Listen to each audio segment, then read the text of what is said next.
इसी शुभकामना के साथ आज हम लोग इस क्लास की शुरुआत कर रहे हैं।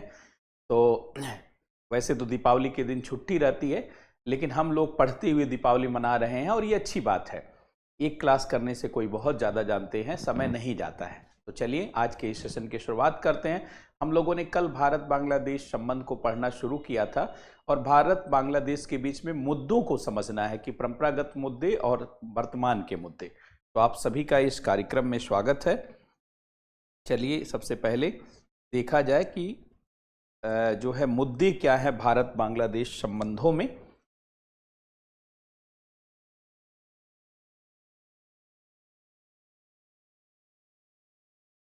भारत बांग्लादेश संबंध, मुद्दे इश्यूज, इसमें परंपरागत मुद्दे और वर्तमान मुद्दे, यही हम लोगों को पढ़ना है। परंपरागत मुद्दे क्या है और वर्तमान के मुद्दे क्या है, इन सभी चीजों को हम लोग देखेंगे। परंपरागत मुद्दे और वर्तमान के।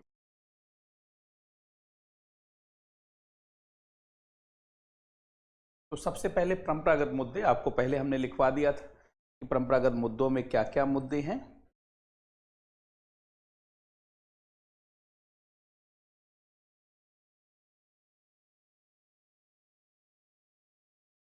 तो परंपरागत मुद्दों का एक लिस्ट आपके पास है।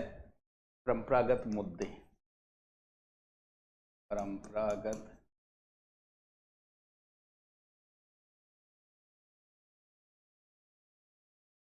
परंपरागत मुद्दे में सीमा विवाद का मुद्दा है, सीमा विवाद का मुद्दा है, संसाधन विवाद का मुद्दा है, संसाधन विवाद का मुद्दा है, संसाधन विवाद का मुद्दा है, अवैध प्रवासियों का मुद्दा है, अवैध प्रवासी मुद्दा है। और चौथा आपने देखा कि चौथा मुद्दा है पूर्वोत्तर के राज्यों में बांग्लादेश के माध्यम से बढ़ती हुई जो समस्या है नॉर्थ ईस्ट के राज्यों में, पूर्वोत्तर के राज्यों में,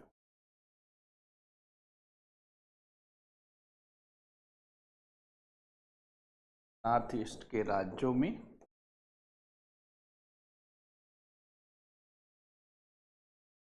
बांग्लादेश या पूर्वोत्तर में अलगाववाद के लिए बांग्लादेश के भूमि का उपयोग, उत्तर अलगाववाद के गतिविधियों में बांग्लादेश की भूमि का उपयोग, बांग्लादेश के भूमि का उपयोग, ये पहले भी आपने लिखा है। एक एक करके इस पॉइंट को समझते हैं।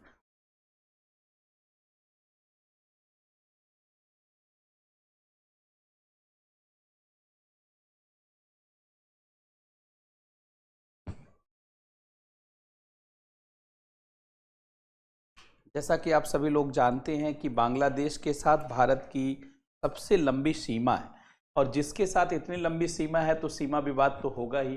देखिए सीमा, border dispute, issue related border dispute, सीमा विवाद से जुड़े मुद्दे, issues related border disputes, issues related border dispute. तो आप सभी लोग जानते हैं, ये फिगर बना लीजिए कि बांग्लादेश के साथ हमारी बहुत लंबी सीमा है, और लंबी सीमा के नाते सीमा से जुड़े हुए विवाद का रहना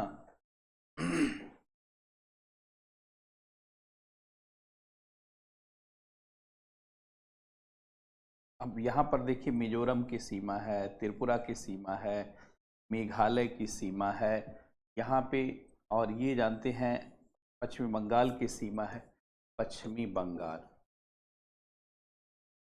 और ये देखिए मेघालय है, ये त्रिपुरा है, और ये मिजोरम है। और दो जगह आप देखेंगे, ये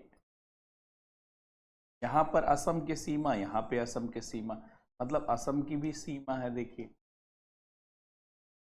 असम की सीमा दो जगह लगी हुई है। तो सबसे पहले तो आप जानते हैं कि बांग्लादेश के साथ हमारा बॉर्डर का बड़ा डिस्प्यूट था, लेकिन 2015 में एक समझौता हुआ जिसमें अधिकतर बॉर्डर डिस्प्यूट रिजॉल्व हो गया। इस नाते अब बॉर्डर डिस्प्यूट बहुत कम है, लेकिन चूंकि इतनी लंबी सीमा है तो कहीं कहीं पर जानते थोड़ा बहुत मुद्दा तो हमेशा बना ही रहेगा। पहले लिख लीजिएगा, देखिए चूंकि भारत की सबसे लंबी सीमा बांग्लादेश के साथ है, बांग्लादेश के साथ है, क्योंकि भारत की सबसे लंबी सीमा बांग्लादेश के साथ है। अब एक लाइन आप समझ लीजिए क्या मैं लिखने वाला हूं। भारत पाकिस्तान का जब बंटवारा हुआ था तो भारत पाकिस्तान का बंटवारा मानवकृत बंटवारा था। इस आधार पर बंटवारा किया गया था कि मुस्लिम आबादी एक तरफ रहेगी, हिंदू आबादी दूसरी तरफ रहेगी। तो कई बार कई क्षेत्र में देखा गया, अब ऐसा तो है नहीं कि मुस्लिम एक तरफ रहते हैं, हिंदू एक तरफ रहते हैं, लेकिन फिर भी जहां मुस्लिम मेजॉरिटी थी वो इलाका उसको पाकिस्तान में किया गया, और हिंदू जहां मेजॉरिटी थी उसको जो है भारत में किया गया। लेकिन कई ऐसी जगहें थी जहां पर कई बार मुस्लिम इलाका एकदम भारत के अंदर घुस करके था और हिंदू इलाका जानते बांग्लादेश की तरफ घुस करके था, तो वो इलाके में ठीक से बंटवारा नहीं हो पाया था, जिसमें 3 बीघा गलियारा वाला क्षेत्र है, और इसके अलावा जानते बहुत सारे क्षेत्र थे, बोराईबाड़ी का, पिरदीवाह का, तो इन सब जगहों पर ठीक से बंटवारा नहीं हो पाया था। मानवीकृत बंटवारा कैसे बेहतर हो पाएगा, क्योंकि जब धर्म के आधार पर ही बंटवारा किया गया था। अब धर्म के आधार पर वास्तव में जिन लोगों ने पाकिस्तान की मांग की थी वो कोई भी पाकिस्तान का आदमी नहीं था। जिन लोगों ने पाकिस्तान बनाने की मांग की सब यूपी बिहार के लोग थे। इसीलिए पाकिस्तान में भी लोग कहते हैं कि पाकिस्तान की मांग तो पाकिस्तानियों ने की ही नहीं थी, पाकिस्तान की मांग यूपी बिहार के मुस्लिम नेताओं ने की थी। यही मेरठ के आसपास के लोग, इवन आप जानते हैं पाकिस्तान के पहले प्रधानमंत्री बने वो सब लोग जानते सब यहीं के थे। जितने भी पाकिस्तान में शुरुआत में 5-6 प्रधानमंत्री बने सब ही मेरठ दिल्ली के थे। खुद पाकिस्तान का जानते जो संस्थापक मोहम्मद अली जिन्ना, वो खुद ही पाकिस्तान का नहीं था, वो मुंबई का था। और ये सब जानते हैं, और जितने भी लोगों ने मुस्लिम देश की मांग की वो कोई भी शुरू से मुसलमान नहीं था, सब कन्वर्टेड मुसलमान थे।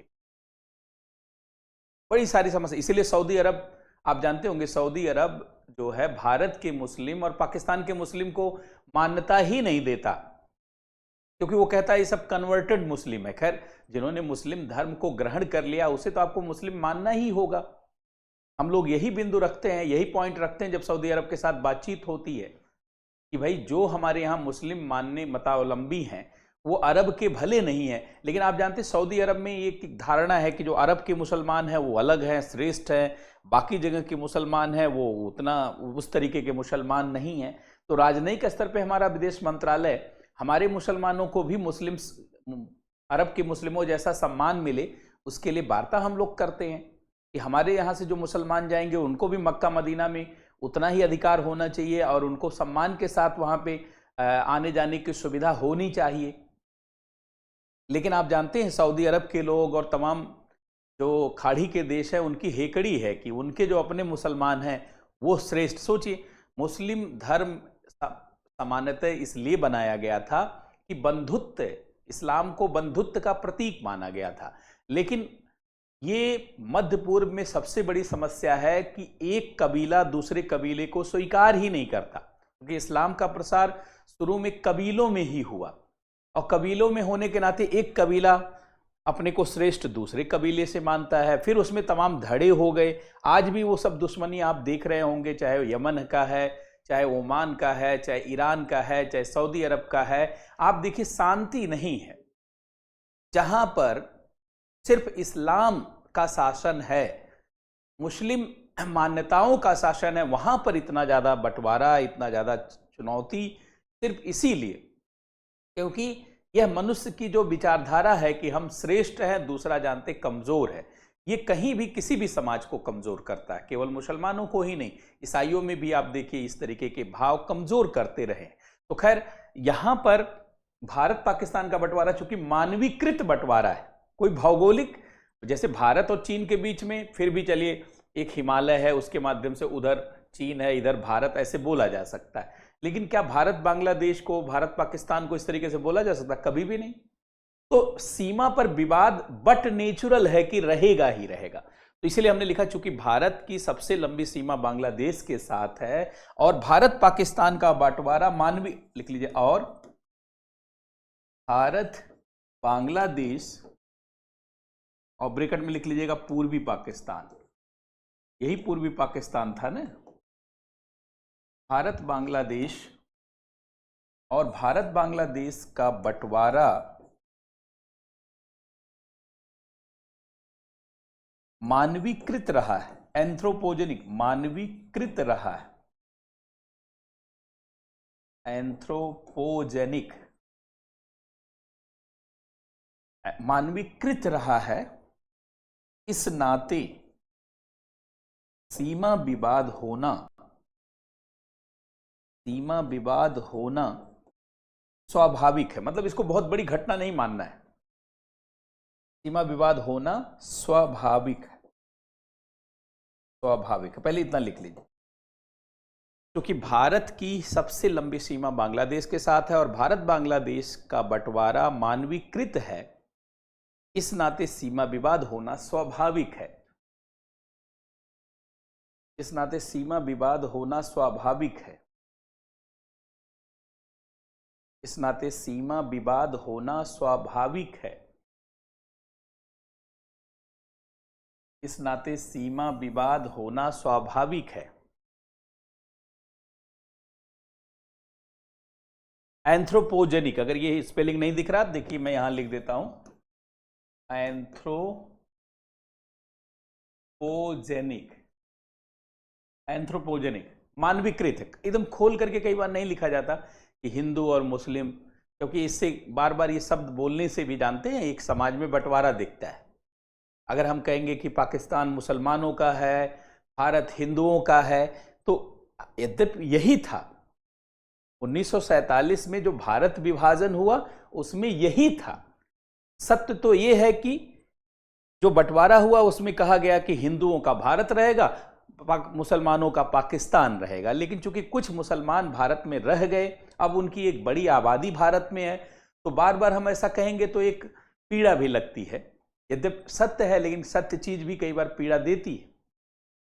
इसी नाते ऐसे शब्दों का प्रयोग किया जाता है। मानवीकृत तो लगता है कि अच्छा कुछ दूसरी बात लगती है ना, लेकिन गहरा अर्थ है कि मानवीकृत, मानव के द्वारा बांटा गया। और मानव के द्वारा बांटा गया तो क्या बांटा गया? हिंदू मुस्लिम के आधार पर ही ना बांटा गया।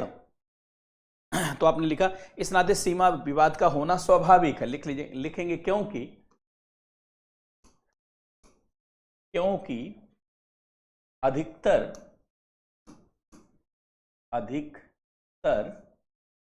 अधिकतर मुस्लिम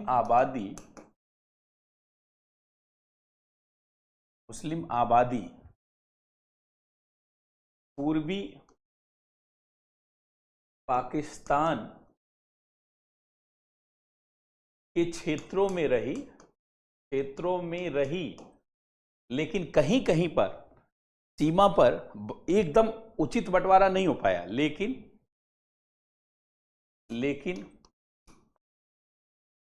कहीं कहीं पर, अभी मैं दिखाता हूं तब समझ जाएंगे, लेकिन कहीं कहीं पर बल्कि ये लिखना चाहिए था अधिकतर मुस्लिम आबादी पूर्वी पाकिस्तान के क्षेत्र में और हिंदू आबादी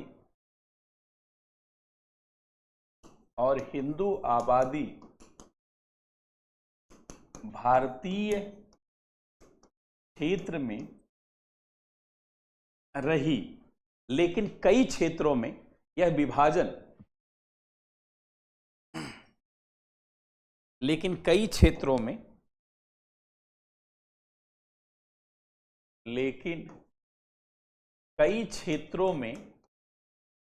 स्पष्ट विभाजन नहीं हो पाया।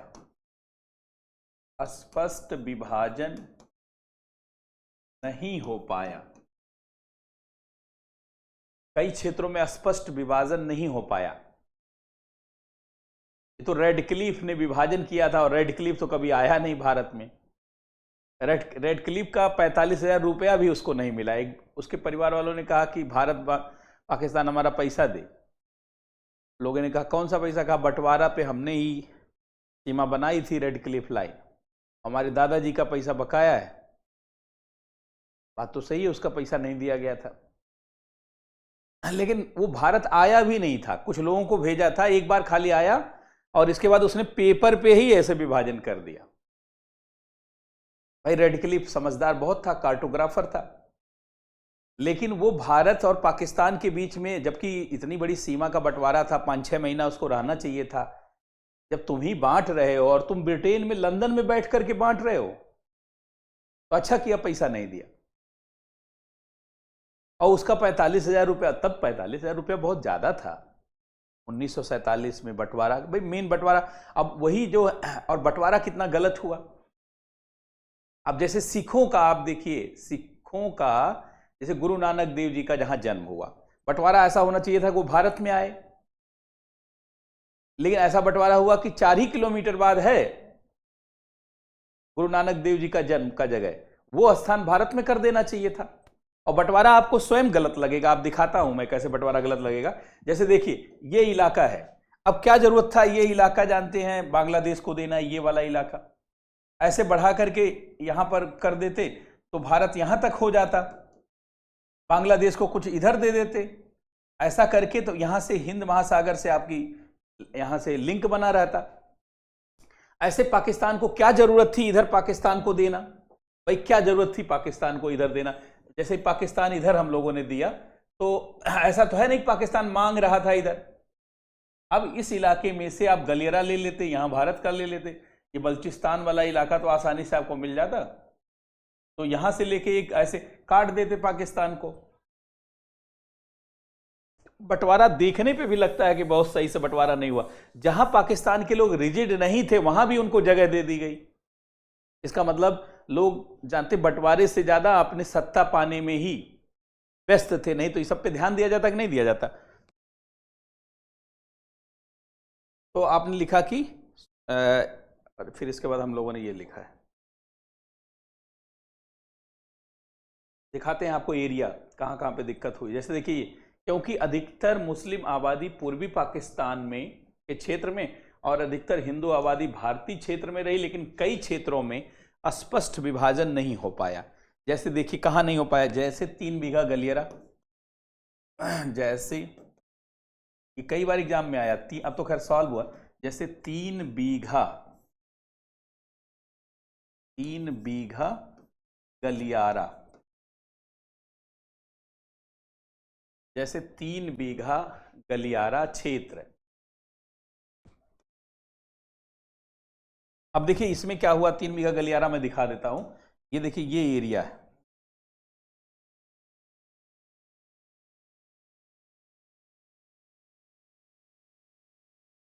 देखिए यहां है 3 बीघा गलियारा। अब 3 बीघा गलियारा में क्या था, कुछ मुस्लिम गांव जानते इधर अंदर आकर के बहुत ज्यादा आबादी वाले थे, और कुछ हिंदू गांव इधर आकर के थे। तो ये भारत का इलाका हो गया और इस तक जाने की जगह नहीं, और ये बांग्लादेश का इलाका है लेकिन इस तक जाने की जगह नहीं। अब यहां मुसलमान बहुत ज्यादा थे। अब इस इलाके तक गलियारा दीजिए ना, सड़क दीजिए, उसी को 3 बीघा गलियारा कहा गया। 3 बीघा जानते होंगे, बीघा 20 कट्ठा का होता है, मतलब 20 बिस्वे का होता है, और 3 बीघे का मतलब आप जानते हैं लगभग 20 या 60 कट्ठे जमीन अगर मिल जाती तो अब ऐसा बांटने की क्या जरूरत थी कि अब इधर रह गया। अब ये इनको, अब बांग्लादेश के लोग अगर यहाँ जाना चाहें तो जा नहीं सकते क्योंकि भारत है, और भारत के लोग इधर हिंदू आबादी तक जाना चाहें तो नहीं जा सकते। इस टाइप के बहुत सारे डिस्प्यूट थे। खैर 2015 में एक समझौता हुआ, सीमा समझौता, उसी से इस मुद्दे को रिजॉल्व किया गया है। इसके अलावा इसमें कई सारे विवाद हैं, मैं अभी दिखाता हूं आपको। तो जैसे आपने लिखा 3 बीघा गलियारा का क्षेत्र,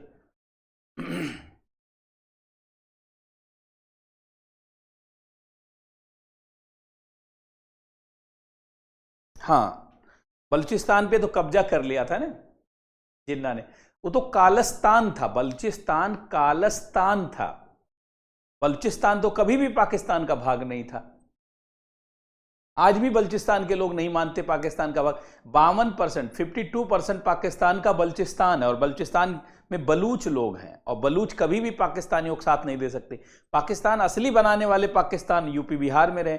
आज भी बहुत सारे लोग यूपी बिहार में रहने वाले लोग कई बार जानते हैं, उल्टी पुल्टी बातें करते हुए आपको मिलेंगे। यही वो लोग हैं जिन्होंने जानते पाकिस्तान बनाया। पाकिस्तान के सारे कार्यक्रम, पाकिस्तान बनाने के सारे कार्यक्रम यूपी बिहार में रचे गए।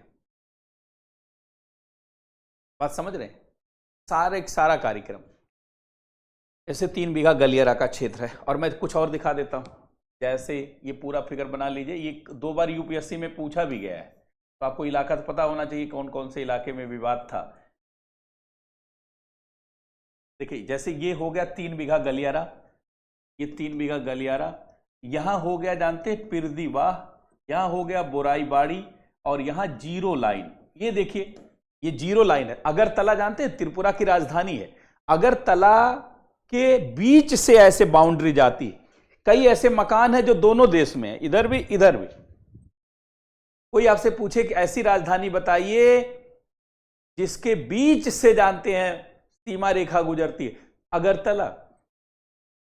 ये देखिए जीरो लाइन, ये जीरो लाइन का विवाद, ये इसको शून्य रेखा कहा जाता है। शून्य रेखा किसको कहा जाता है? भारत, माने भारत की तरफ कौन? त्रिपुरा, त्रिपुरा बांग्लादेश सीमा रेखा, बांग्लादेश सीमा रेखा। अब जीरो लाइन एग्जाम में पूछा गया, अब जानी, अगर नहीं पढ़ेंगे तो आप जानते ही नहीं रहेंगे जीरो लाइन किधर है। ये देखिए है बोराईबाड़ी, बोराईबाड़ी में ये बांग्लादेश का कब्जा रहा भारत की तरफ, ये असम में है। और ये पिरदीवाह मेघालय में, पिरदीवाह मेघालय में है। और ये देखिए 3 बीघा गलियारा, 3 बीघा गलियारा बंगाल में, पश्चिमी बंगाल।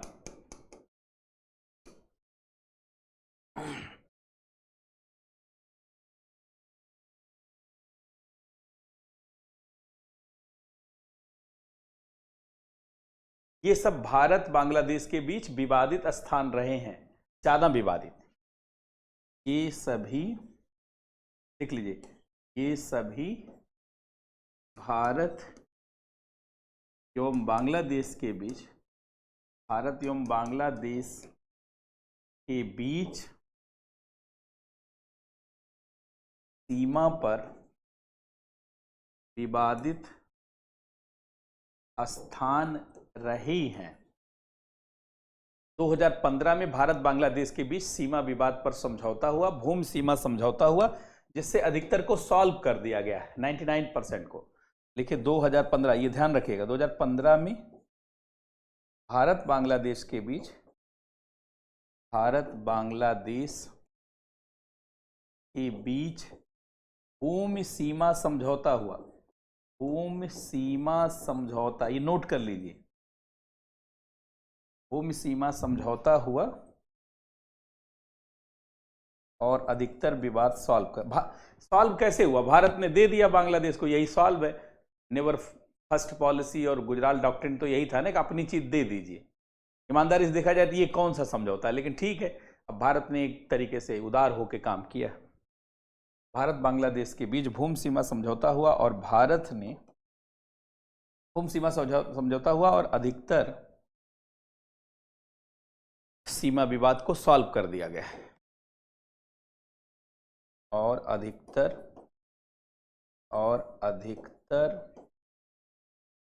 सीमा विवाद सुलझा लिए गए। सीमा विवाद सुलझा दिए गए।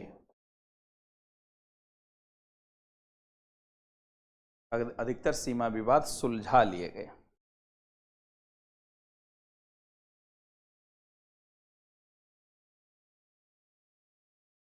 अधिकतर सीमा विवाद सुलझा लिए गए।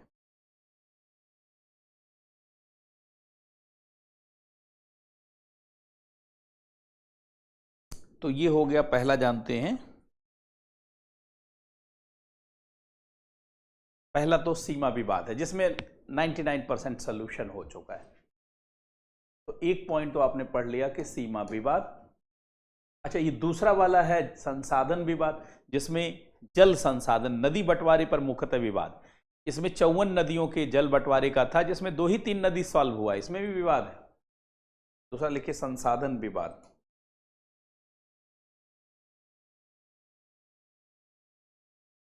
दूसरा लिखिए संसाधन विवाद, रिसोर्स डिस्प्यूट, सोर्स डिस्प्यूट्स।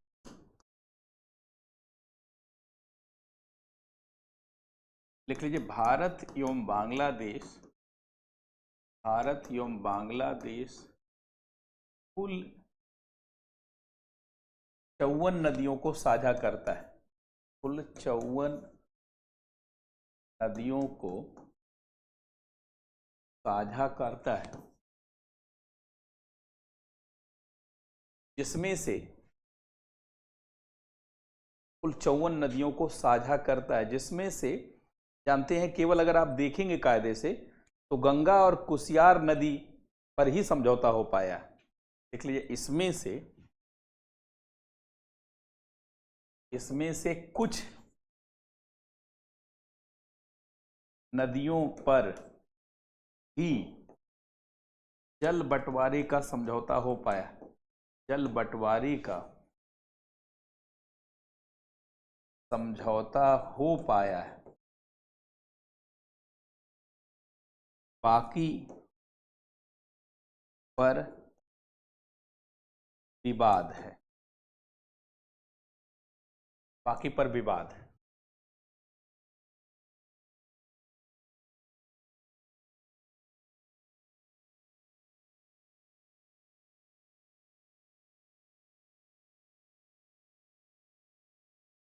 देखिए गंगा नदी पर तो हो गया है, गंगा नदी जल बंटवारा समझौता, ये तो ओके है, ये ओके हो गया है। और कुशियारा नदी का भी हो गया है। कुशियारा नदी जल बंटवारा समझौता, ये भी हो गया। अभी तीस्ता नदी वाला भी नहीं हुआ। मैं लिख देता हूं कुछ नदी का, उससे अंदाजा लग जाएगा आपको।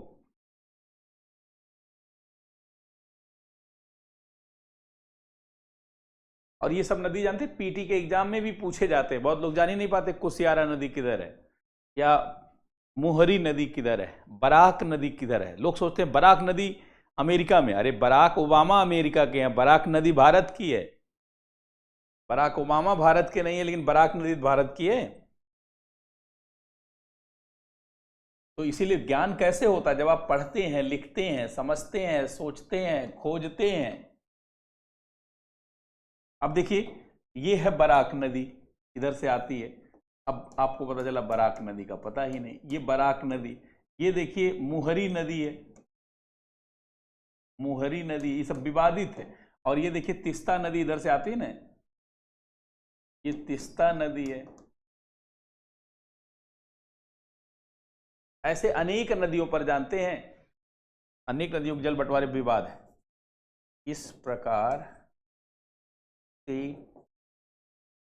अनेक नदियों के जल बंटवारे पर विवाद है। यद्यपि दोनों देशों के द्वारा यद्यपि दोनों, क्योंकि शेख हसीना जब तक हैं तब तक तो चीजें बातचीत के माध्यम से आगे बढ़ रही, यद्यपि दोनों देशों के द्वारा, वहां भी तो ज्यादा, बहुत अधिकतर लोग तो भारत विरोधी ही हैं, क्योंकि पाकिस्तान ही तो है बांग्लादेश। ऐसा था नहीं कि बांग्लादेश के नाते नाम बदलने से कुछ बदल जाएगा, मूलतः तो पाकिस्तानी सोच के लोग तो वहां भी हैं। यद्यपि दोनों देशों के द्वारा इस विवाद के समाधान के लिए, इस विवाद के समाधान के लिए प्रयास किया जा रहा है, प्रयास किया जा रहा है।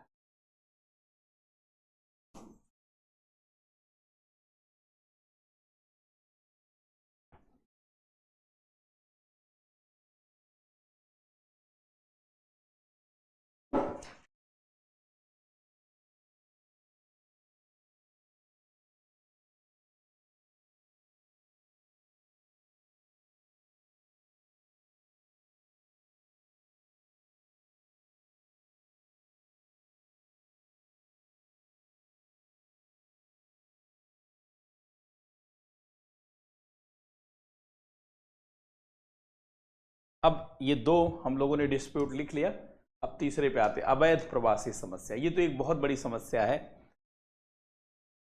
अवैध प्रवासी समस्या। जरा समझिएगा इसको, क्योंकि इस पे बड़े क्वेश्चन आते हैं। तीसरा लिखे अवैध प्रवासी समस्या, अवैध प्रवासी मुद्दा या समस्या, अवैध प्रवासी मुद्दा। देखिए आप सभी पहले ध्यान रखिएगा, कई बार जानते कोई दंगा होता है तो इसलिए नहीं होता कि वहां वास्तव में दंगा हो रहा है, दंगा करवाया भी तो जाता है। जैसे देखिए 1947 में भारत पाकिस्तान का बंटवारा हुआ, भारत पाकिस्तान का बंटवारा हुआ। अब वास्तव में पाकिस्तान, ऐसा नहीं कि पाकिस्तान के लोग पाकिस्तान चाहते थे, पाकिस्तान के लोग तो कभी चाहते ही नहीं थे पाकिस्तान। और आज भी पाकिस्तान की राजनीति को अगर आप देखेंगे तो कोई पाकिस्तानी आज तक जानते वहां की राजनीति में आगे नहीं बढ़ पाया है। अब यूपी बिहार के लोग हैं वहां, वही लोग वहां के प्राइम मिनिस्टर बने, वही लोग वहां के राष्ट्रपति बने, सारा मुद्दा यही है। देखिए अब पाकिस्तान में जानते दो पाकिस्तान रहा, एक पश्चिमी पाकिस्तान, यही असली पाकिस्तान समझता है, पश्चिमी पाकिस्तान, यही वर्तमान में पाकिस्तान है, इसी की राजधानी इस्लामाबाद बनाया है। और पूर्वी पाकिस्तान, इसी को बांग्लादेश अब कहा जाता है, पूर्वी पाकिस्तान, ये वर्तमान में बांग्लादेश कहलाता है। अब देखिए 1947 में ये जो माउंटबेटन योजना, इसको स्वीकार करना ही नहीं चाहिए था, लेकिन आप जानते होंगे माउंटबेटन योजना, डिकी वर्ड प्लान भी कहा जाता है। डिकी वर्ड जानते, माउंटबेटन के बचपन का नाम था, एक बार यूपीएससी में पूछा गया डिकी वर्ड प्लान।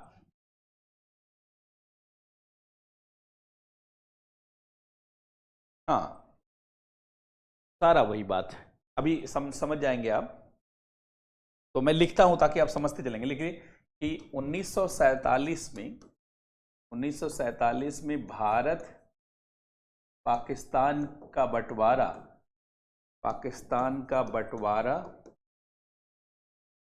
धर्म के आधार पर हुआ, धर्म के आधार पर हुआ। 1947 में भारत पाकिस्तान का बंटवारा धर्म के आधार पर हुआ।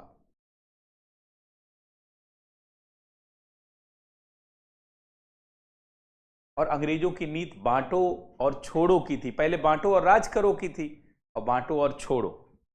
लिखे अंग्रेजों की नीति हमेशा से, अंग्रेजों की नीति भारत में हमेशा से बांटो और राज करो की थी, बांटो एवं राज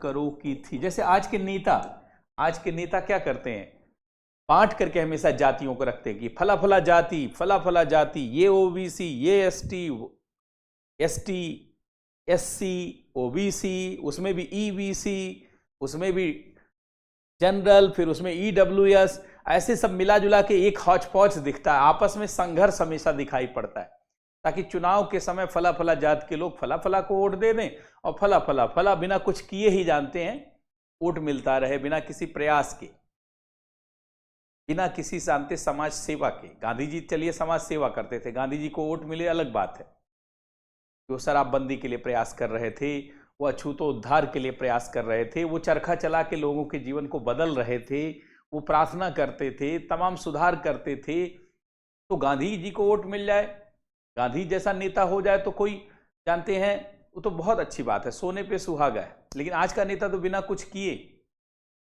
खाली अपनी जातिगत पहचान कायम करता है, उसी को गहरा कर देता है और उसी जाति के पक्ष में दो चार कड़े स्टेटमेंट जारी करता है कि फला जात के साथ मैं अन्याय नहीं होने दूंगा, तो लगेगा कि आ गया हमारा रहनुमा, है कि नहीं। और जितना व्यक्ति शिक्षित होता जा रहा है उतना ही बढ़ता जा रहा है, क्योंकि शिक्षा भी वास्तविक ज्ञान को उभार नहीं रही है। शिक्षा केवल वर्गवादी सोच, जातिवादी सोच को और गहरा कर देती है शुरुआत में।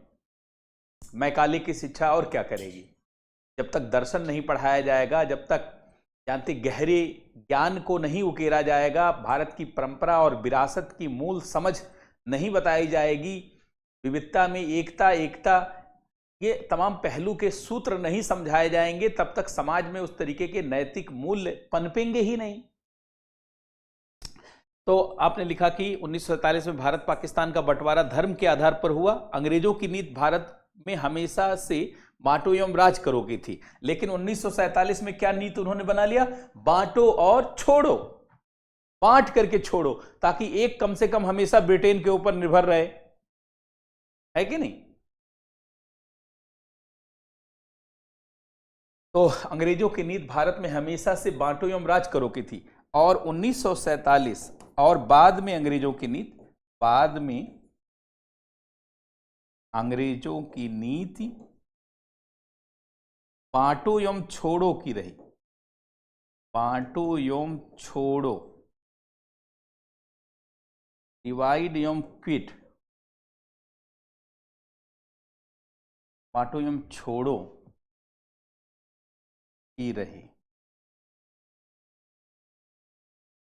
1947 में भारत पाकिस्तान का बंटवारा धर्म के आधार पर हुआ। अंग्रेजों की नीति भारत में हमेशा से बांटो एवं राज करो की थी, और बाद में अंग्रेजों की नीति बांटो एवं छोड़ो की रही, बांटो एवं छोड़ो की रही।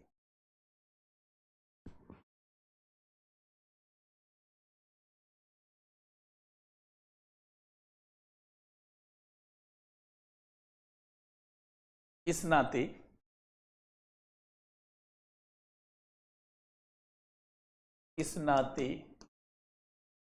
न केवल भारत पाकिस्तान का बंटवारा हुआ, इसलिए न केवल भारत पाकिस्तान का बंटवारा हुआ, बल्कि न केवल भारत पाकिस्तान का बंटवारा हुआ बल्कि एक धार्मिक मानसिकता वाली बंटवारा हो गया, बल्कि हिंदू और मुस्लिम के बीच में जानते हैं एक वैसा बंटवारा हो गया। न केवल भारत पाकिस्तान का बंटवारा हुआ, बल्कि हिंदू और मुस्लिम के बीच, हिंदू एवं मुस्लिम के बीच मानसिक बंटवारा भी हुआ, मानसिक बंटवारा भी हुआ। आप जानिए ना कितना कत्लेआम हुआ, 10 लाख से अधिक लोग मारे गए, मानसिक बंटवारा भी हुआ। लेता पॉइंट लेके, मानसिक बंटवारा भी हुआ।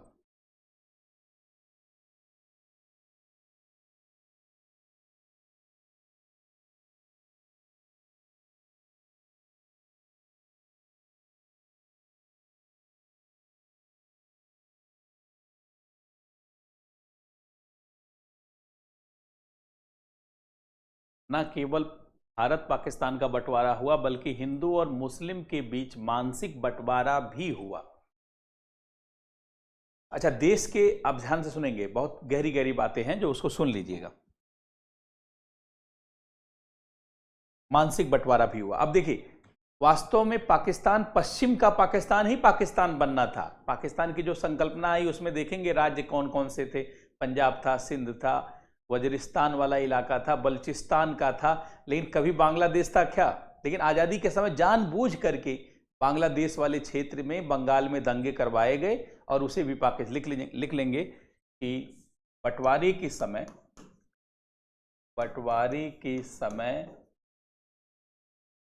जानबूझकर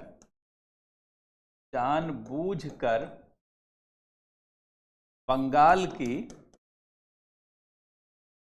बांग्लादेश, ताकि ये दिखाया जा सके कि मुसलमान हिंदू के साथ रह ही नहीं सकते, हिंदू मुसलमान एक साथ संभव ही नहीं है, यही दिखाना चाहते हैं। जबकि तब से ज्यादा मुसलमान आज भारत में रहते हैं। क्या हिंदू मुसलमान एक साथ नहीं रह रहे? लेकिन उस समय यह साबित किया गया कि हिंदू मुसलमान एक साथ रह ही नहीं सकते। हिंदू अलग है, मुसलमान अलग है, दोनों के हित अलग हैं, दोनों की सब कुछ अलग है, ऐसा साबित किया गया। तो बंटवारे के समय जानबूझकर बंगाल के बांग्लादेश वाले क्षेत्र में दंगे करवाए गए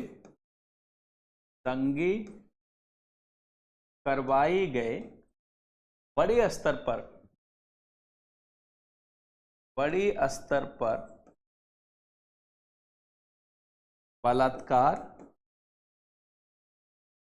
बलात्कार महिलाओं एवं बच्चों के साथ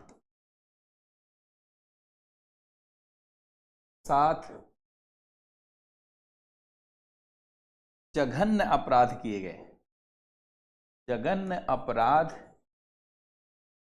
गए, जिससे लगने लगा कि बंगाल में भी एक पाकिस्तान होना चाहिए। जघन्य अपराध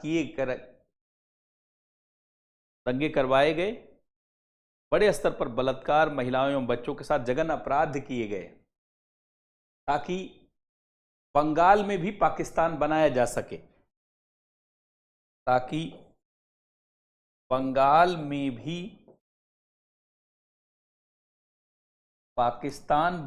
सके,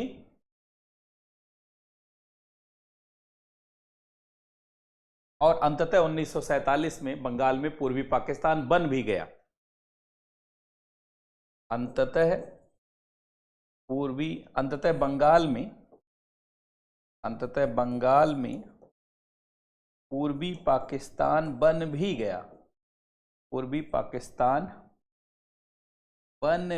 गया। अब यहीं से बात समझ में आएगी। बंटवारे के समय जानबूझकर बंगाल के बांग्लादेश वाले क्षेत्र में दंगे करवाए गए, बड़े स्तर पर बलात्कार महिलाओं एवं बच्चों के साथ जघन्य अपराध किए गए, ताकि बंगाल में भी पाकिस्तान बनाया जा सके। अंततः बंगाल में पूर्वी पाकिस्तान बन भी गया।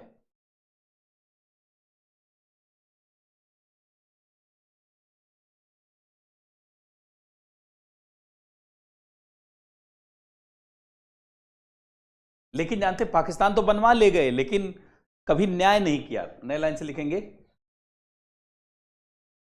पूर्वी पाकिस्तान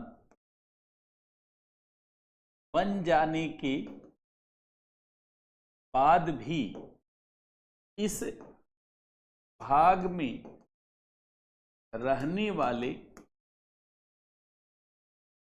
बंगाली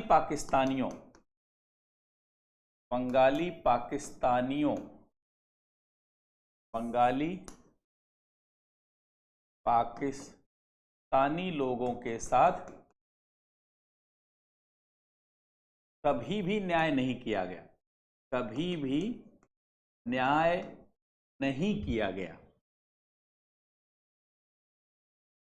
क्यों नहीं किया गया? मैं चार्ट बना के बता रहा हूं। कभी भी इनके साथ न्याय नहीं किया गया।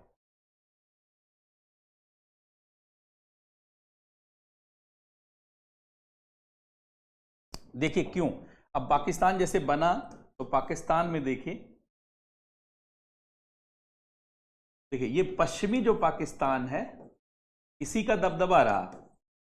पश्चिमी पाकिस्तान, ये पठान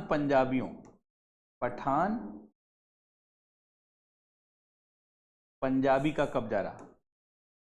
पंजाबियों का कब्जा इस पे रहा, पश्चिमी पाकिस्तान पर। और पूर्वी पाकिस्तान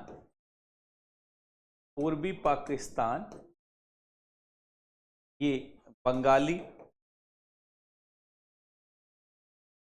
मतलब ये बंगाली का कब्जा रहा इस पर। अच्छा, अब ध्यान से सुनेंगे, ये पाकिस्तान बनने के बाद इन्होंने भाषा घोषित किया, भाषा उर्दू, और रूप रंग जानते एकदम मुसलमानों जैसे, और पहनावा पठानियों जैसा,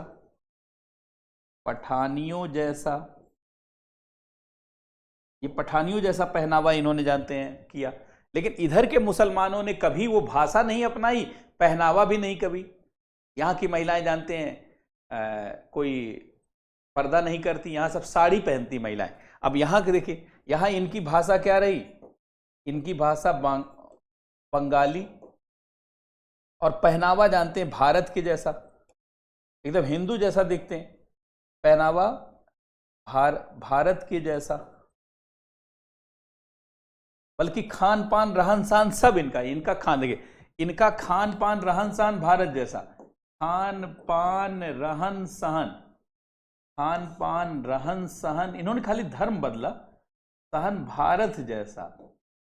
आज भी आप देखिए बांग्लादेश के प्रधानमंत्री को देख के लगेगा जैसे कोई भारतीय महिला। और इनका खान पान रहन सहन जानते, अरबियों जैसा इन्होंने किया, खान पान रहन सहन अरब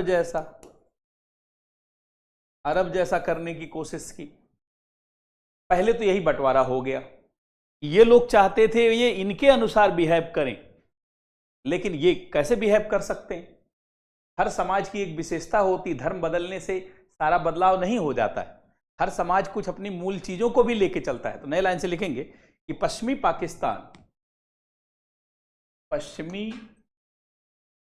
पाकिस्तान के नेता यह चाहते थे कि पूर्वी पाकिस्तान के लोग भी पश्चिमी पाकिस्तान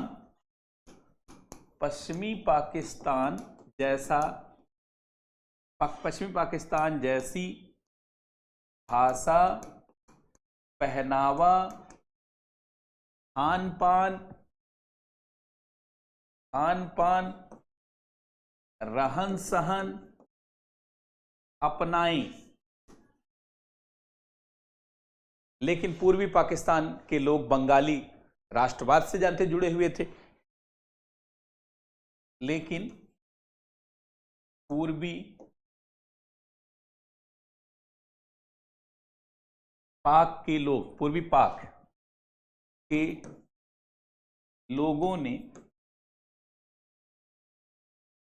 हमेशा बंगाली संस्कृति से अपने आप को जोड़े रखा,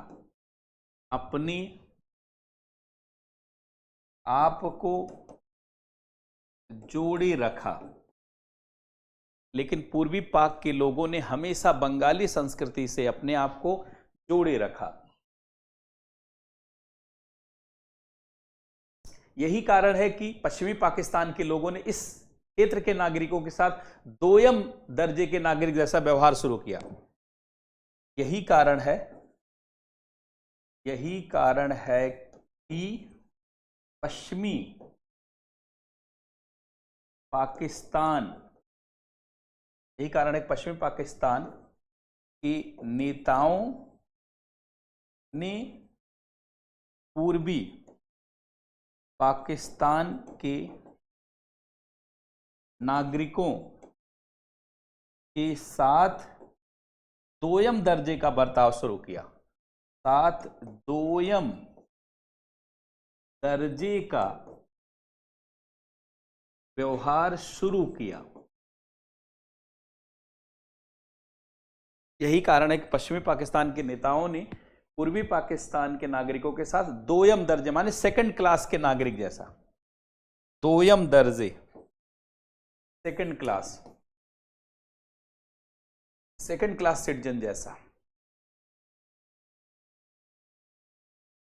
सेकंड क्लास दोयम दर्जे के नागरिक जैसा व्यवहार शुरू किया।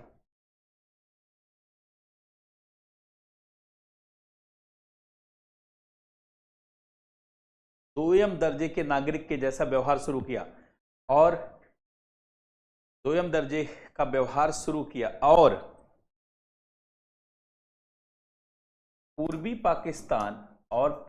पाकिस्तान माने बांग्लादेश और पूर्वी पाकिस्तान के नागरिकों को सेना और प्रशासन से हमेशा रहन सहन अपनाएं, लेकिन पूर्वी पाकिस्तान के लोग बंगाली राष्ट्रवाद से जानते जुड़े हुए थे, लेकिन पूर्वी पाक के लोगों ने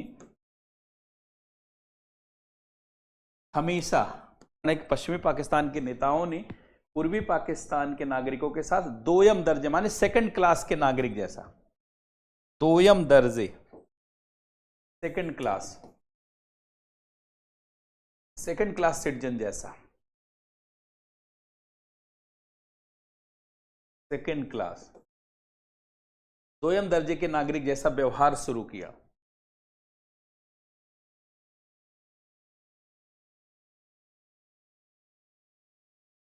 दोयम दर्जे के नागरिक के जैसा व्यवहार शुरू किया और दोयम दर्जे का व्यवहार शुरू किया और पूर्वी पाकिस्तान माने बांग्लादेश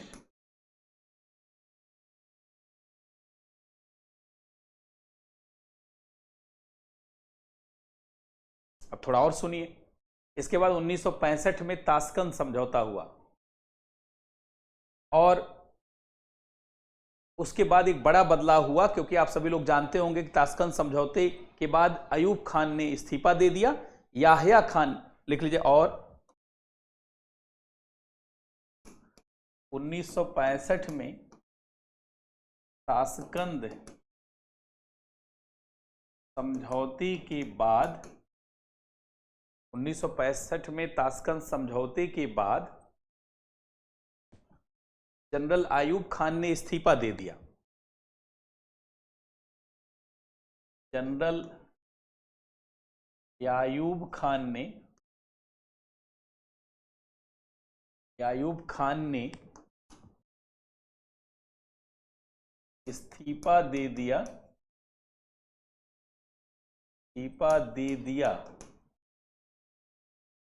और जनरल याहिया खान जनरल बनाए गए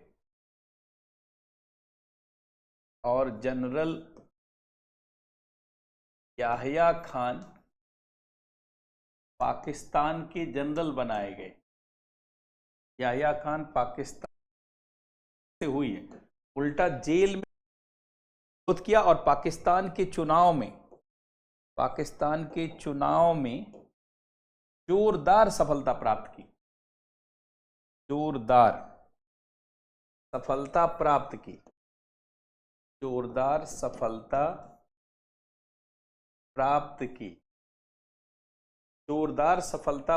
की।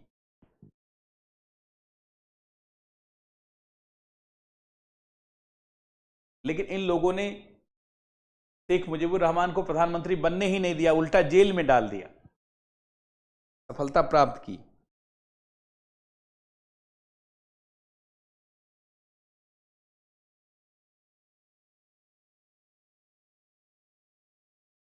लेकिन पश्चिमी पाकिस्तान के नेताओं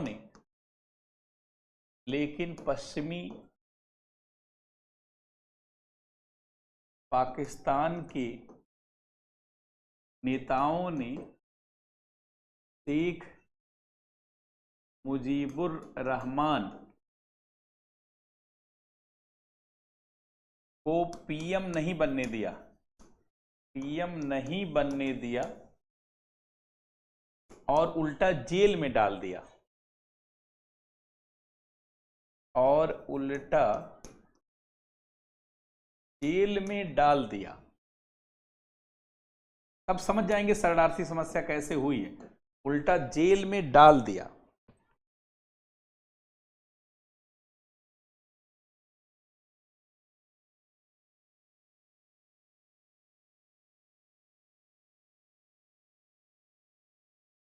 वो तो सारे सेना में तो सब सारे सेना प्रशासन में पश्चिमी पाकिस्तान के अलावा कहीं का कोई था ही नहीं। शुरुआत से वो लोग चालाकी कर रहे थे। उनको पता था कि पश्चिमी पाकिस्तान जो यूपी बिहार के लोगों ने बनाया है, पठानी पंजाबियों ने, वही लोग चाह रहे थे और कोई ना उसमें शामिल हो। तो शुरुआत से ही चाल थी कि सेना और प्रशासन में एक भी बंगाली आदमी ना हो। उल्टा जेल में डाल दिया।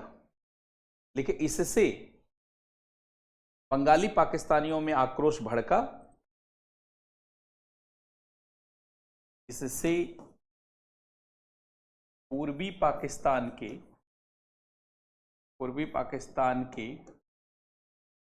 बंगाली पाकिस्तानियों में आक्रोश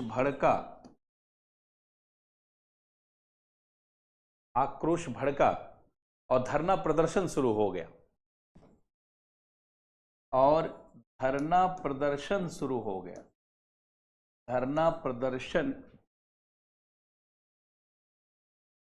गया। धरना प्रदर्शन शुरू हो गया। अच्छा, इस धरना प्रदर्शन सबको रोकने के लिए पाकिस्तान में मार्शल लॉ लागू कर दिया गया। इस धरना प्रदर्शन को रोकने के लिए पाकिस्तानी सेना द्वारा पूर्वी पाकिस्तान में मार्शल लॉ लागू कर दिया गया। मार्शल लॉ लागू कर दिया गया।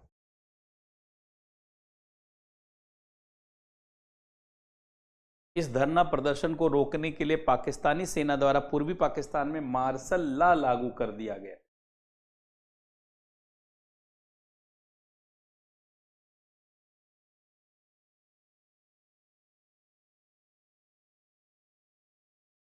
मार्शल लॉ लागू। अच्छा, इसमें सेना के लोगों ने खूब बर्बरता की, क्योंकि मार्शल लॉ में सेना के लोगों को अधिकार हो जाता है। मार्शल लॉ लागू कर दिया गया। सेना के कानून को मार्शल लॉ कहा जाता है। सेना का कानून मार्शल लॉ कहलाता है। पूर्वी पाकिस्तान पर मार्शल लॉ लागू कर दिया गया। अब इसी मार्शल लॉ के दौर में पश्चिमी पाकिस्तान के जो सेना के लोग थे, उन्होंने पूर्वी पाकिस्तान पर खूब ज्यादती की। महिलाओं के साथ बहुत बलात्कार, और जानते जघन्य घटनाएं, वो सब बताना संभव नहीं है। पूरे बांग्लादेश के लोग याद करके जानते हैं, आज भी आक्रोशित हो जाते हैं। लेकिन इसी मार्शल लॉ के दौर में,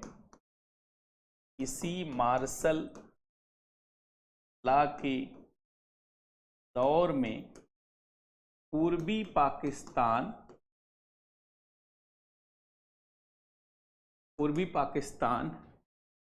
पर पाकिस्तानी सेना द्वारा बहुत अत्याचार किया गया।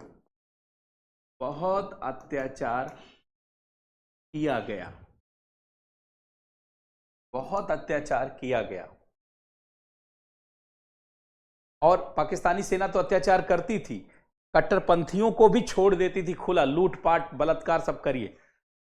साथ ही पाकिस्तानी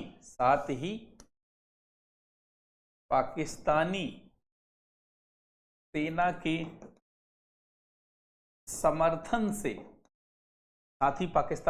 के समर्थन से कट्टरपंथियों,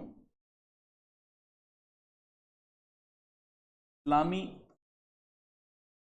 कट्टरपंथियों द्वारा भी बड़े स्तर पर लूटपाट, बड़े स्तर पर बलात्कार, कईयों लाख में बलात्कार, लूटपाट और हिंसा फैलाया गया,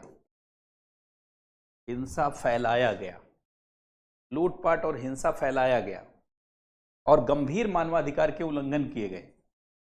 यहीं से भाग भाग कर लोग भारत में आने लगे। 2 करोड़ से ज्यादा, जैसे 1 करोड़ से ज्यादा लोग बढ़े, भारत ने तुरंत रोकना शुरू किया और जैसे भारत ने रोका, पाकिस्तान ने अटैक कर दिया भारत के ऊपर और 1971 की भारत बांग्लादेश का युद्ध शुरू हो गया। क्योंकि हम तो अपनी सीमा में रोकेंगे नहीं, इतनी ज्यादा संख्या में क्यों आने देंगे। फैलाया गया और बड़े स्तर पर किसी का हाथ काट लिया जाता था, किसी का पैर, किसी का आंख में, ऐसे क्या बताया जाए।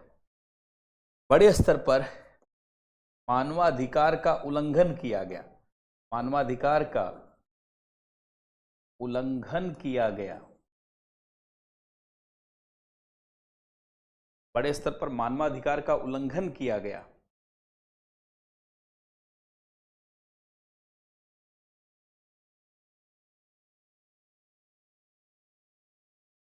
इससे बांग्लादेश से बड़ी संख्या में, इससे बांग्लादेश से बड़ी संख्या में शरणार्थी भारत आने लगे,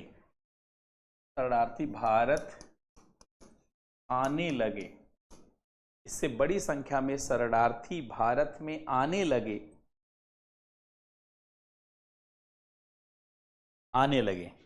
जब बांग्लादेशी शरणार्थियों, आज भी नहीं गए हैं सब, 2 करोड़ के आसपास हैं सब, जो उस समय आ गया यहीं रह गया क्योंकि यहां आराम था, यहां कोई मारपीट ऐसा कुछ हो नहीं रहा था। जब बांग्लादेशी शरणार्थियों की बड़ी संख्या हो गई और व्यापक रूप से, यही चाह भी रही थी पाकिस्तान की सेना, यही चाह रही थी ताकि मारपीट के भगा दिया जाए और इस एरिया में अपने खाली प्रभाव वाले लोगों को रखा जाए। जब बांग्लादेशी शरणार्थियों की बड़ी संख्या हो गई और व्यापक संख्या में सीमा पर और शरणार्थी बढ़ने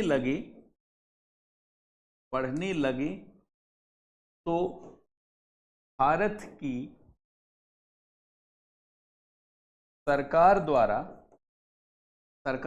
इसे रोकने का आदेश दिया गया,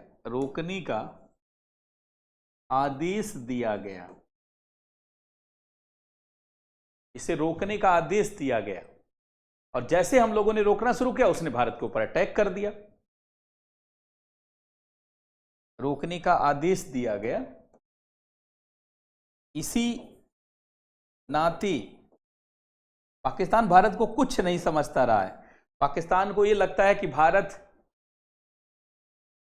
को जब चाहेगा तब, जानते हैं, जैसा चाहेगा वैसा कर देगा, शुरुआत से ही। क्योंकि कबालियों ने कश्मीर पे अटैक करके कब्जा कर लिया था तो उनकी आदत हो गई थी, चाहे जितना अटैक कर दीजिए। भारत को कभी कुछ समझते ही नहीं पाकिस्तानी, ऐसा उनका माइंडसेट हो गया। जबकि आज भारत बहुत प्रभावशाली देश बन गया, लेकिन इसके बाद भी फील ही नहीं करता आदमी, तो क्या करेगा, लड़ जाएगा। इस नाते पाकिस्तान की सेना द्वारा भारत पर आक्रमण कर दिया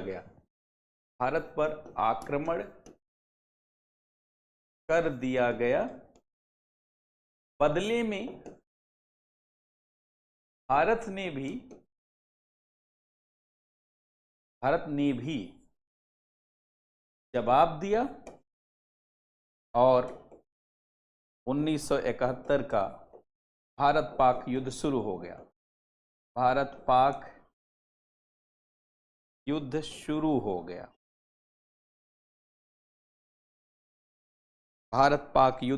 हो गया।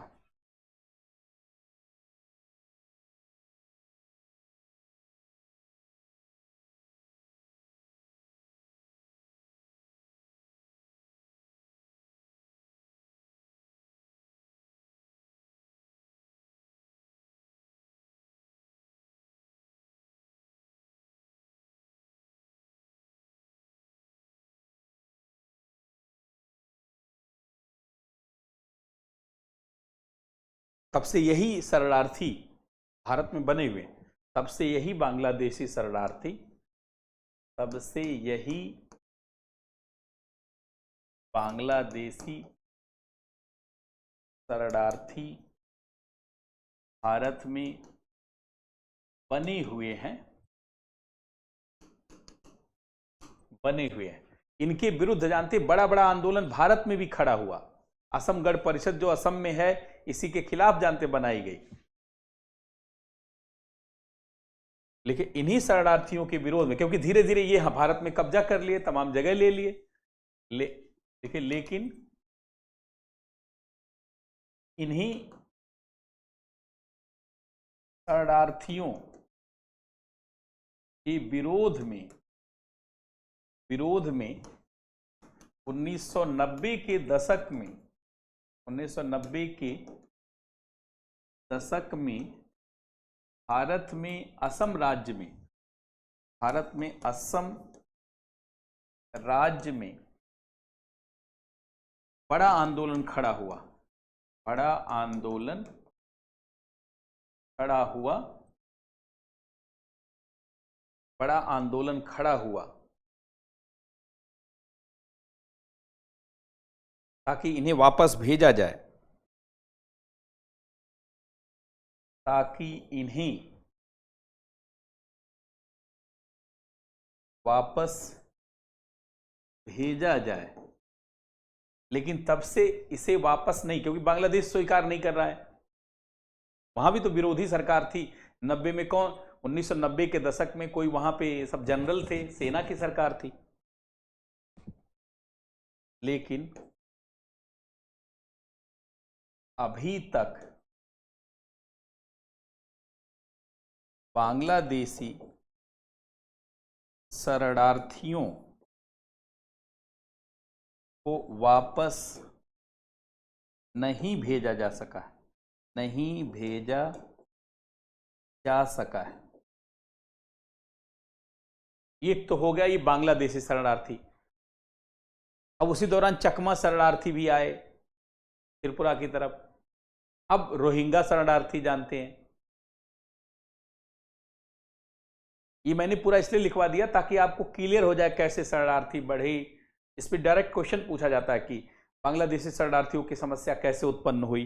जैसे ये क्वेश्चन आया हुआ है कि भारत बांग्लादेश के बीच शरणार्थी समस्या कैसे उत्पन्न हुई, कैसे उत्पन्न हुई, चर्चा कीजिए। तो आप तुरंत लिख ले जाएंगे। ये यूपीएससी में आया हुआ है, लेकिन यूपीएससी में आया है तो बीपीएससी में तो पूछा ही जा सकता है ना।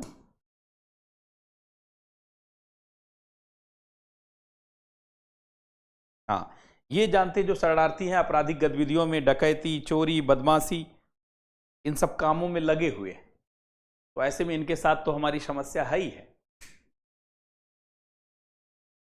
अच्छा, अब वर्तमान, इसी में स्पेशल नोट लिखिए, वर्तमान में रोहिंग्या शरणार्थी लिखिए, स्पेशल नोट, ये भी क्लियर कर लीजिए। वर्तमान में रोहिंग्या शरणार्थी समस्या,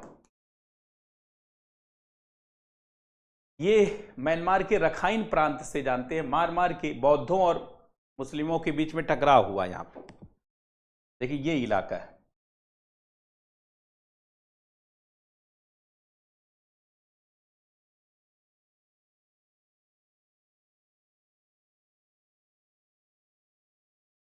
देखिए ये म्यांमार है,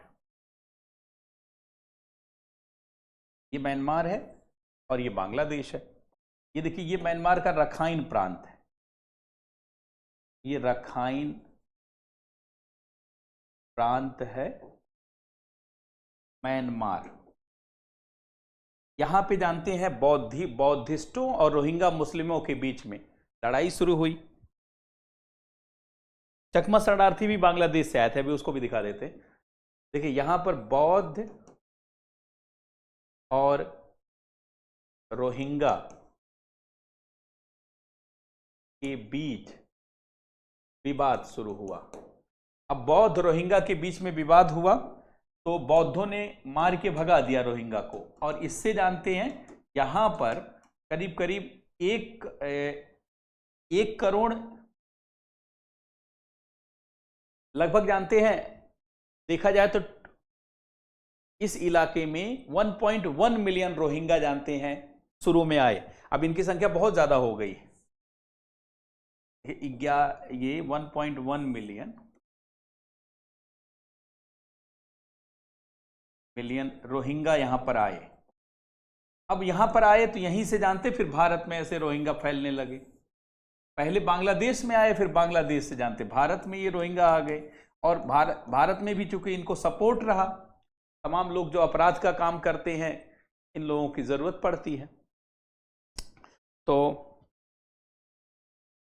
आप लिख लेंगे, लिखिए म्यांमार के रखाइन प्रांत में बौद्ध एवं रोहिंगा मुस्लिमों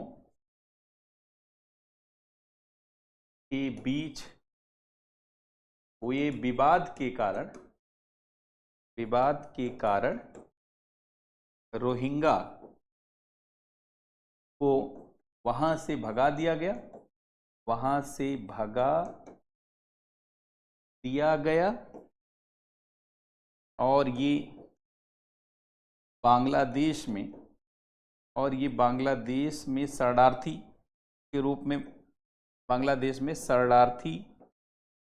के रूप में आने लगे।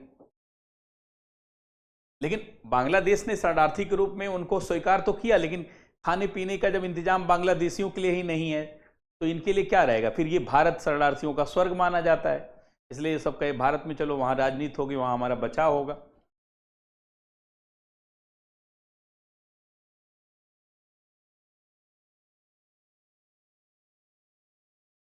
बांग्लादेश से यही रोहिंगा शरणार्थी भारत में प्रवेश कर गए।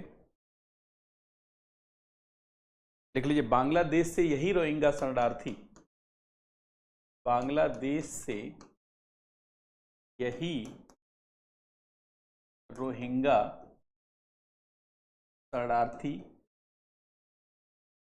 भारत में प्रवेश करने लगे,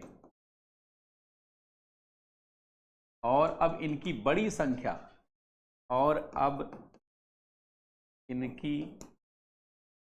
संख्या भारत में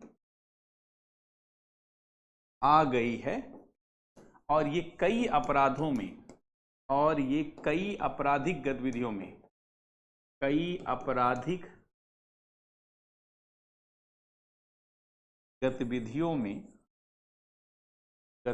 में लगे हुए हैं। इस नाते भारत इनको भी वापस भेजना चाहता है। इसलिए जानते होंगे, आप सभी को पता होगा कि जो है नेशनल रजिस्टर की बात की जा रही है, और नेशनल रजिस्टर ऑफ सिटीजन जिसको लेकर के इतना बवाल जानते हैं, यहाँ दिल्ली में हुआ, सब जगह हुआ, और ये कई आपराधिक गतिविधियों में लगे हुए। इनको वापस करने के लिए, इनको वापस करने पर भारत बांग्लादेश के बीच में बात हो रही, क्योंकि बांग्लादेश ने शरणार्थी के रूप में दर्जा दिया, तो वहां ले जाओ, यहां क्यों आ रहे हैं। इनको वापस करने पर भारत बांग्लादेश के बीच बात हो रही है, और इसी संदर्भ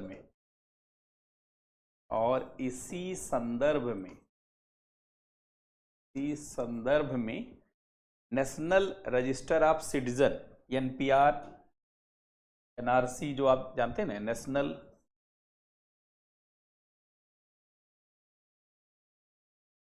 रजिस्टर ऑफ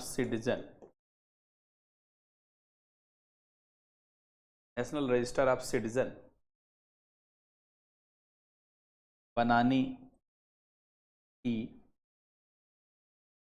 पहल की जा रही है। और इस पे बांग्लादेश नाराज हो गया भारत से।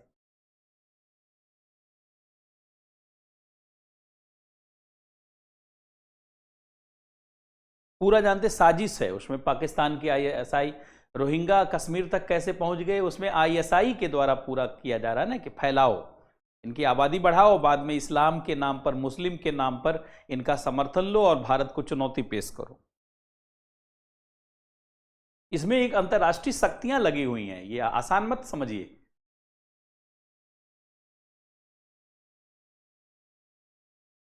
पैक का भी कर देते हैं, पहले इसको लिख लीजिए।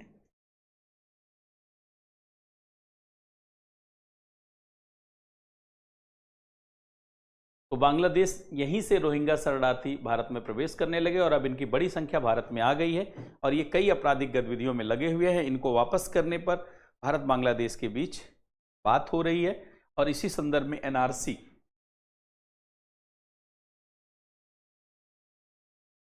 बनाने की पहल की जा रही है।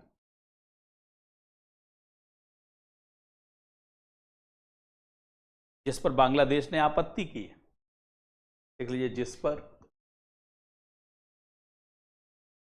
बांग्लादेश ने आपत्ति की, तो यह भी एक बड़ा विवाद है भाई। ये सब बड़े स्तर की साजिश है, इसको सामान्य घटना नहीं मानिए आप। बांग्लादेश कोई ऐसा नहीं कि एकदम फ्रेंड हो चुका है, शासन में थोड़ा, सरकार में लोग भारत से वार्ता कर रहे हैं।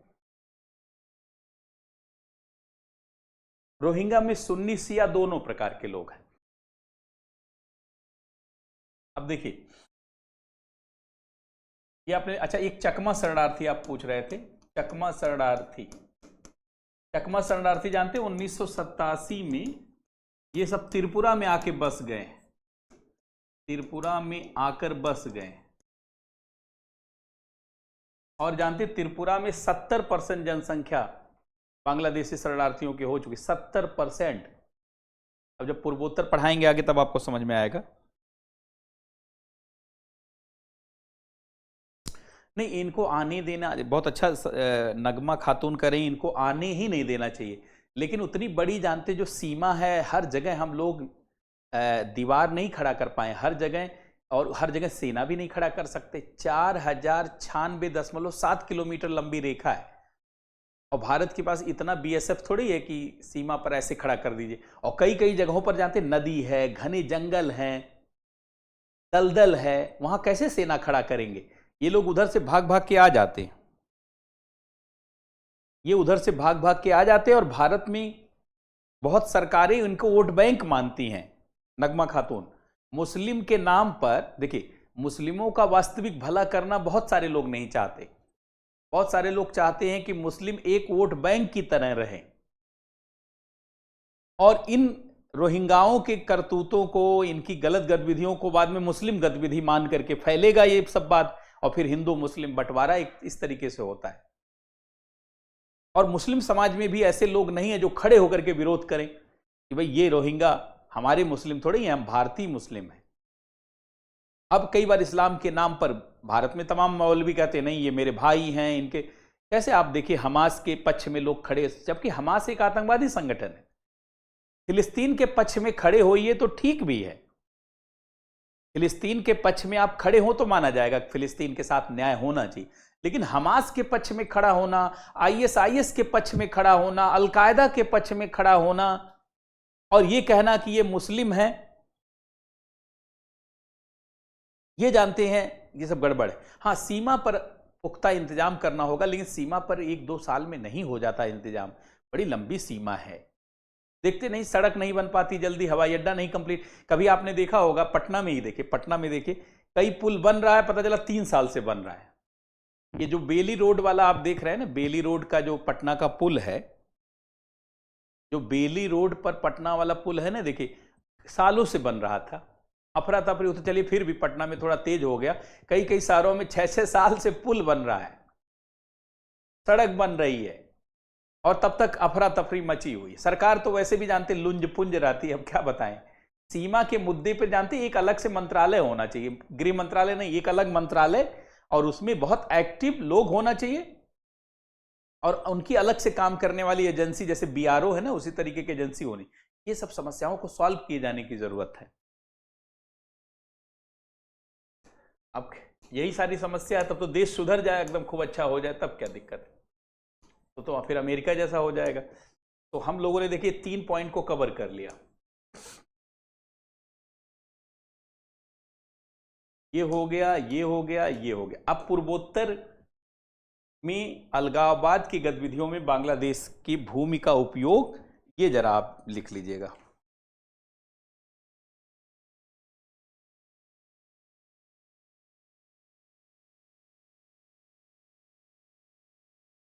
चौथा पॉइंट लिखिए, पूर्वोत्तर नॉर्थ ईस्ट में होने वाले अलगाववाद की गतिविधियों में होने वाले अलगाववाद की गतिविधियों में बांग्लादेश की भूमिका उपयोग, बांग्लादेश के भूमिका उपयोग, नॉर्थ ईस्ट में होने वाले अलगाववाद की गतिविधियों में बांग्लादेश के भूमि का उपयोग। नॉर्थ ईस्ट में जितने भी अलगाववादी ग्रुप,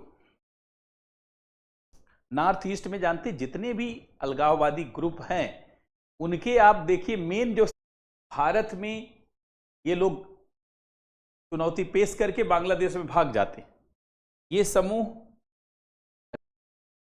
और सारा विपक्ष थोड़ा ही सहयोग कर रहा है, सरकार की पकड़ थोड़ी पूरे देश पे हो जाती है। सरकार कई बार आपके साथ रहेगी तब भी बहुत काम नहीं कर पाएगी, क्योंकि लोग सहयोग नहीं करते। सेना में भी कट्टरपंथी हैं बहुत सारे, सेना का जिहादीकरण हुआ है। कई बार सेना इस आधार पर तैयार की जाती है कि भारत में हिंदू हैं मारो, अरे भारत में मुसलमान भी हैं, ईसाई भी हैं, बौद्ध भी हैं। पाकिस्तान की सेना की ट्रेनिंग आप सुनेंगे तो आपको हंसी आएगी। ये नहीं कहते कि भारत दुश्मन है, ये नहीं कहते कि भारत हमारा शत्रु देश है, भारत की कहते हैं भारत में हिंदू हैं और हिंदुओं के खिलाफ जिहाद करना होगा और भारत को इस्लामिक राष्ट्र में बदलना होगा, गजवाए हिंद, अनेक अनेक बातें। पाकिस्तानी सेना का एक जानते वायरल हुआ है वीडियो, जिसमें उसका प्रशिक्षण दे रहा है, जैसे लगता है मौलवियों का प्रशिक्षण हो रहा है। वो भी सारे मौलवी अच्छे, बहुत सारे मौलवी अच्छे भी हैं। पाकिस्तान में जिस तरीके से जिहादीकरण किया जा रहा है सेना का, सेना तुम बना रहे हो, तुम कट्टरपंथी पैदा कर रहे हो, तुम क्या कर रहे हो? हाँ, वो सोचते हैं कि भाई सेना के लोग मरने मिटने तक नहीं लड़ते, धर्म के नाम पे आदमी लास्ट मोमेंट तक लड़ता है ना, बिना खाए पिए लड़ता है, बिना तनख्वाह के लड़ता है। धर्म के नाम पर लड़ाना सबसे सस्ता होता, कम लागत में आदमी लड़ता है। ऐसे अब क्या तुम सेना को प्रशिक्षण दे रहे हो, तुम क्या कर रहे हो? अब क्या बताया जाए, जब इस स्तर पे गिर के जानते हैं सेना का जिहादीकरण हो चुका है। आप लिखेंगे पूर्वोत्तर में जितने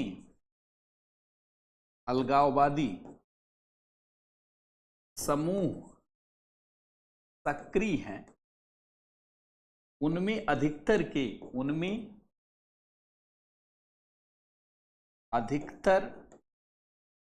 के सेंटर, उसमें अधिकतर के सेंटर बांग्लादेश की भूमि से संचालित होते, बांग्लादेश की भूमि से संचालित होते। पूर्वोत्तर में जितने अलगाववादी समूह लिखना चाहिए था, सॉरी, अलगाववादी ऐसे लिख दीजिएगा, अलगाववादी समूह सक्रिय हैं, उनमें से अधिकतर के सेंटर बांग्लादेश की भूमि से संचालित होते। अधिकतर के सेंटर बांग्लादेश की भूमि से संचालित होते। भारत में ये लोग चुनौती पेश करके बांग्लादेश में भाग जाते। ये समूह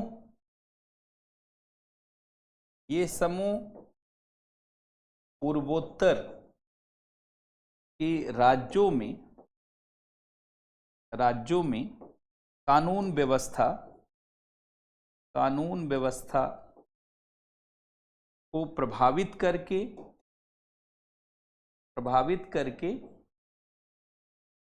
बांग्लादेश में भाग जाते हैं। बांग्लादेश में भाग जाते हैं। और कई कई जगह जो घना जंगल है उसी के अंदर से इनका सब रास्ता है। अब सेना कितना जानते, पूरी सेना लगाना भी बड़ा मुश्किल काम है।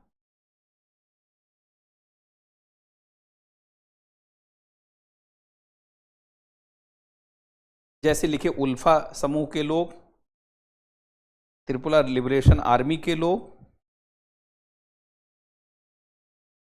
जैसे उल्फा समूह के लोग,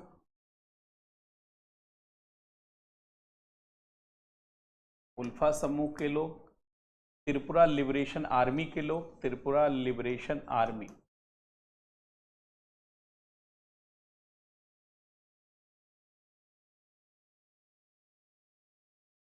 आर्मी के लोग, मिजो लिबरेशन आर्मी, सब अलग अलग देश बनाना चाहते हैं। Mizo liberation army, Mizo liberation army के लोग,